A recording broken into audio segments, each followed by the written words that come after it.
This is the morning sports desk for Wednesday, August 23rd.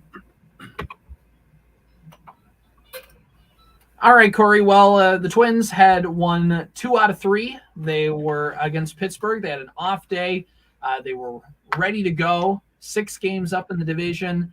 The Twins had some momentum. It looked like they could finally just run away. And Corey, what do you think happened? Oh, they lost like they've done all season long. Anytime they get momentum, it's like the Hindenburg. You're just sitting there going, "Oh, the humanity!" It's not great for them.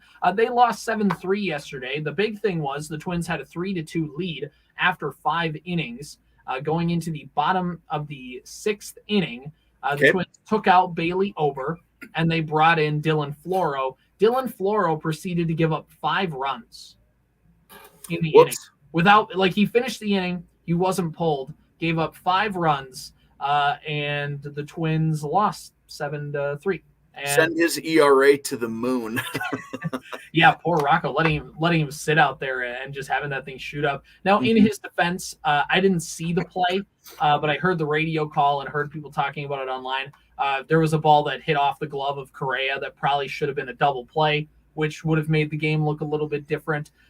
In the defense of Dylan Floro, he got what people online call batting average on balls in played to death, which means you just got a bunch of weird little wonky singles. Like, not even like, he hit it hard up the middle. It's just a soft line drive that somehow managed to get over the second baseman's head, but not quite to the right fielder. Mm-hmm. Like, certain hits like that, just kind of like seeing eye singles, fluky little hits. Sure. Now, at the end of the day, it's why pitchers emphasize strikeouts, because putting the ball not in play means a guaranteed out compared to a not one.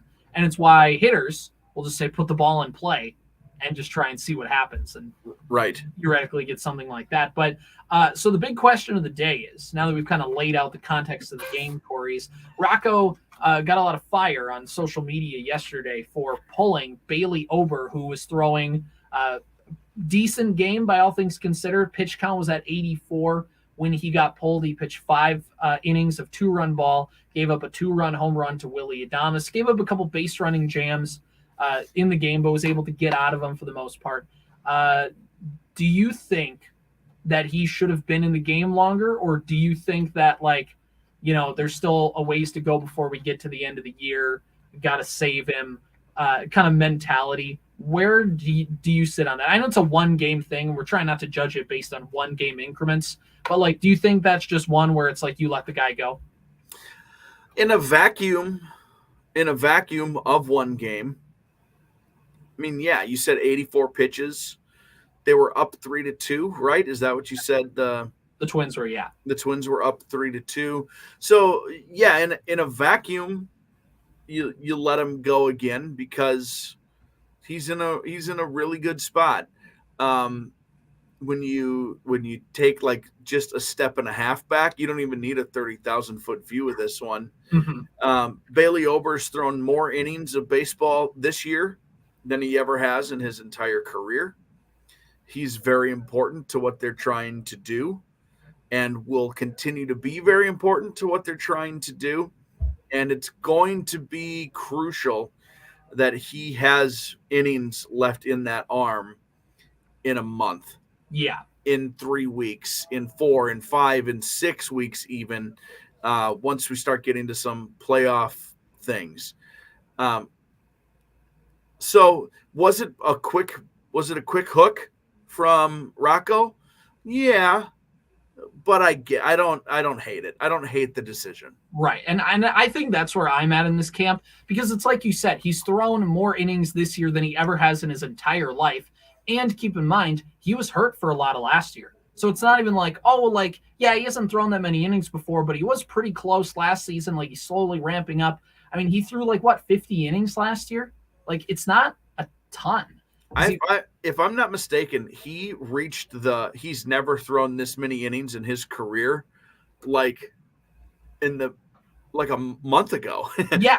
So he is well beyond what he's ever done before. And I get it. That's also the point. Eventually you have to throw the most innings you've ever thrown. Right. There's got to be a buildup. And you got to get to it eventually. So This year is that year. I don't hate the poll. I don't necessarily, in a vacuum, I don't like it, but I understand that the Twins season, one game doesn't happen in a vacuum. It happens in the course of a big, long season. Yeah, exactly. And, the other thing is there's a lot of people who had the spreadsheet Rocco, Oh, yeah. Rockhead. Rockhead's my favorite one just because it's so fun to say. Ball Dummy is another one. Those are both very good, yes. They're like funny. I hope Rocco's got a sense of humor on that one. Uh-huh. And, like, at home, like, he drops, like, a fork trying to make dinner or something like that. And just like, nice job, Rockhead. Yeah. To nobody, like, just to the room itself, not even to his wife or anything. His wife's in the background. Take out the trash, Ball Dummy. Yeah, I hope that's at least going on. But like spreadsheet Rocco. And here's my one thing is a lot of people were saying, well, the pitch count was at 84. What, did the spreadsheet tell him to take him out after 5 innings? But isn't using an arbitrary pitch number just as much spreadsheeting is going with like, why doesn't Rocco trust his gut more often? Yeah. Isn't it his gut to say, my pitcher's thrown a lot of innings and it's probably best to rest him? Isn't that a gut feeling? Right. Like, isn't that a reading the room kind of situation? Right.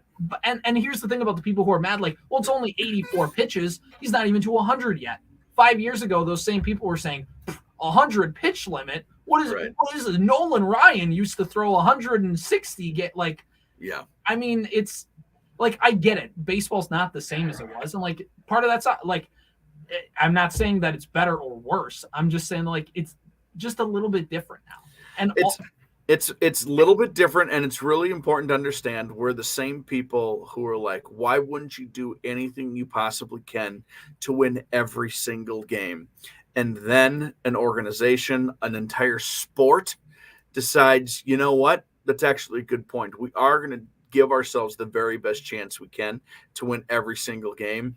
And then you pull your pitcher at 84 innings because you think it gives yourself the best chance to win. And everybody's like, man, these guys, these athletes aren't what they used to be.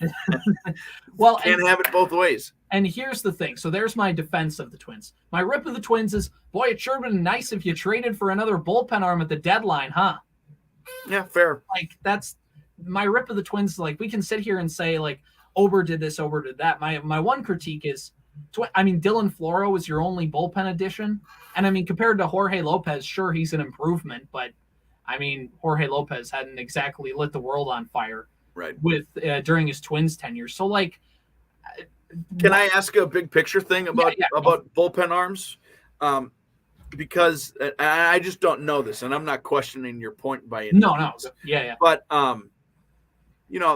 this team is gonna probably make the playoffs, right? Like their fan graphs projected playoffs didn't drop down to 14% after the loss yesterday. They're still at like 95% chance to make the playoffs. They're gonna make it. One or two of these starters, because now Keuchel was 6 perfect the other day. Are Ober and Keuchel bullpen arms for you in games that actually matter come end of September? Oh yeah, I think so. I think, and this isn't and this is the thing we talked about with the Rocco Baldelli quick hooks thing. First of all, Twins starters lead the league in innings pitched. So like, it's definitely not been a quick hook thing this year. And secondly, to your point, I think that's totally the case because again, looking outside of all of baseball, when you get into the playoffs, teams will do exactly that because you only need 3 starters in a playoff series. So what you do is you take those other starters you have and you make them long relievers. Kenta Maeda did this brilliantly with the Dodgers when he was in LA. And he'll probably do it again. Or Bailey Ober, like you said, goes to the bullpen, or Keuchel does. And what you do is it's like Sonny Gray pitches and he pitches 4 innings, maybe 5. And instead of a regular season game where you say, oh, well, it's a long season, we got to protect you, or like we got to protect our bullpen, we got to, whatever. Like, well, in the playoffs, it's like we got to win this game. We're going to throw every pitcher we can to make sure we win this specific game today. And using those bullpen guys to eat up, using Ober coming in like the 5th inning, now pitch 2 innings for Ober. You pitch the 6th, 5th, 6th, maybe the 7th. Now all of a sudden you have Duran, Jax, Theobar, Pagan. Like then all of a sudden those bullpen options become easier. The Twins bullpen is not deep. So the one thing that you have as your saving grace is the deep starting pitching to basically kind of piggyback each other. in that sense of have one guy pitch 4 innings, 5 innings, and then have another guy come in and pitch a few more and then kind of see where you're at that point. It's also protection in case one of your starters doesn't, like, say Sonny Gray gets shelled in the second inning, gives up 3 runs. Now you got to pull him. And now you can bring in Bailey Ober, who could pitch you 4 innings and still kind of salvage it so you don't have to burn through your entire bullpen. Okay, I'm gonna continue to piggyback on this. What is the Joe Ryan status in all of this, and and his getting back to form? And is he a guy that you can put in those bullpen spots, or is he too top end rotation guy to put him in that we have our ace in the hole in the bullpen? Yeah, I mean, so Sonny Gray and Pablo Lopez are locked into those 2 starting spots, and so that third one's going to be between Kenta, Maeda, Bailey Ober, and Joe Ryan. I'd give it to Kenta right now because he's just been pitching well, but I think Joe Ryan eventually does take that third spot.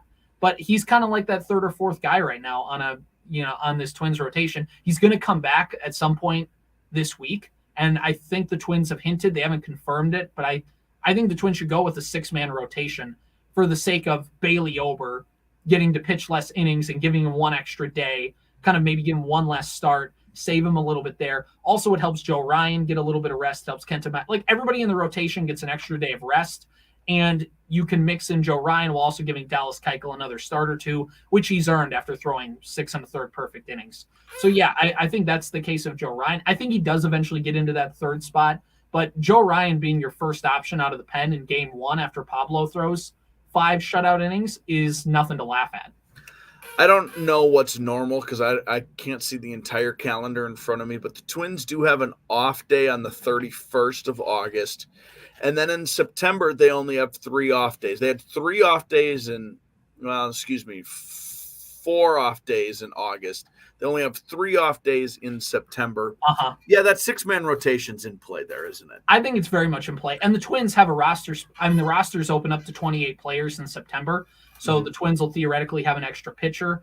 And even if they don't want to do that, the Twins have used this long reliever in Cole Sands, Josh Winder, Brent Hedrick. But, I mean, Cole Sands didn't pitch for like a month.